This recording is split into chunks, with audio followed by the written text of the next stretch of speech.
Hi, I'm Amanda and you're watching Swell Entertainment. And this week, I'm reading Hamlet so you don't have to. And no, I did not buy this for this project. I own this. If you're one of my subscribers, feel free to ignore this. This is an assignment for my literature class and regular scheduled programming will resume next week. If you're watching this because you're one of my classmates, I really hope that the ad I'm gonna put on this played before I present it. And if you're watching this because you have a paper due on Hamlet for your high school class, I'm sorry, but if you're watching this, you're not gonna do better than a C. And that's being generous. As an English major, I have read Hamlet many a time. I was in Hamlet, no big deal. I'm super cool. I'm reading Hamlet so you don't have to. You're welcome. I know, I'm doing God's work. But the thing is this is a project, and my professor said it only needs to be 5 minutes long, so instead of going into the plot and doing a bunch of analysis, I'm just gonna do a character rundown in my own smart-ass way. So let's get right into it. Hamlet. I don't know if you're gonna understand this, but Hamlet, he's the main dude in the play. I know you basically have to be a rocket scientist to figure it out, but he's the main dude. He's really upset, you know, as you would be when your father is dead and you come back from college and your mother has married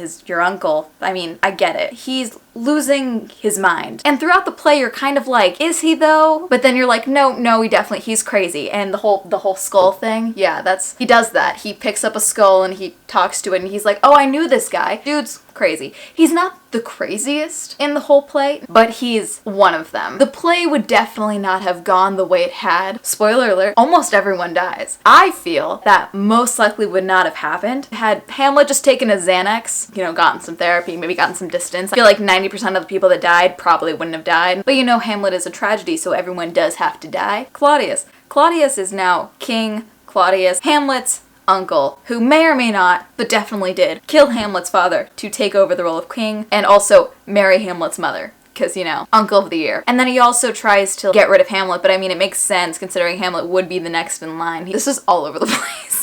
At one point, Hamlet's like, I'm just gonna act crazy so that no one knows I'm trying to get revenge for my father's murder, because that's just such a sane idea. Doesn't fit right into Claudius's plan at all, which is prove that Hamlet is in fact unfit to be king. I don't think being in love with your brother's wife is justification with killing him, but I mean, it does seem like he did love Gertrude, so he's got that going for him. We got Polonius. Polonius is the father of Lera and Ophelia. But just think of Polonius as that one character in a game show who thinks he's like super cunning and he's making all these plans with people, but he's actually just a bumbling idiot and everyone watching knows it. Yeah, that's Polonius. Horatio. Horatio is Hamlet's best friend and one of the few people that survives this goddamn ordeal. I truly think that Horatio may or may not be Hamlet's ride or die. Like, Hamlet's clearly losing his goddamn mind, and Horatio's like, you know what? You're not okay, but I'm gonna come with you anyway. Ophelia is Hamlet's girlfriend slash Lera's sister slash Polonius's daughter. Remember when I said that Hamlet is not the most crazy person? Ophelia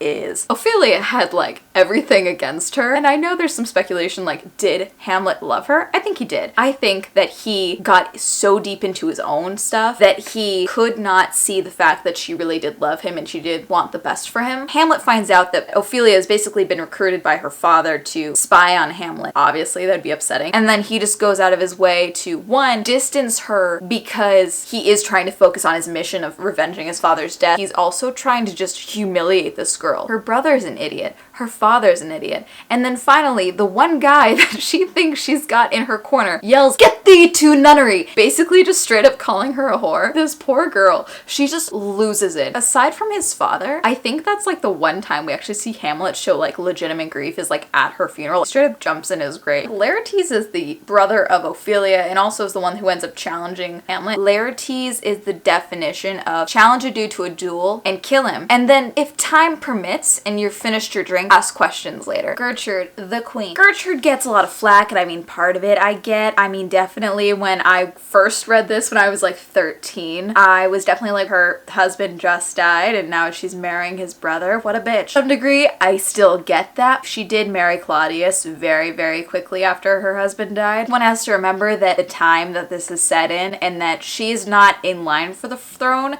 she cannot secure her status or Hamlet's status unless she marries Claudius. So in that sense, we need to cut her some slack. Also, she ends up dying. The ghost. In the beginning of this play, Hamlet meets the ghost. It's taken the form of his father. I'm assuming he just was a messy bitch that just wanted to watch everything fall apart. But there's also this moment where Hamlet's like, is this the devil trying to tempt me for murder? If Hamlet had just believed that and been like, you know what? I'm not gonna listen to anything this ghost says, maybe no one would have died. Thank you for watching my character breakdown. I feel like this is already over 5 minutes, so I'm gonna cut out a bunch of stuff. There's a variable chance that none of this is gonna make sense. If this doesn't make any coherent sense, I'll take a B. To be or not to be, to subscribe or not to subscribe, that is the eternal question. So hit that subscribe button. Unless you are one of my classmates, none of you are allowed to watch my content after this. It's forbidden.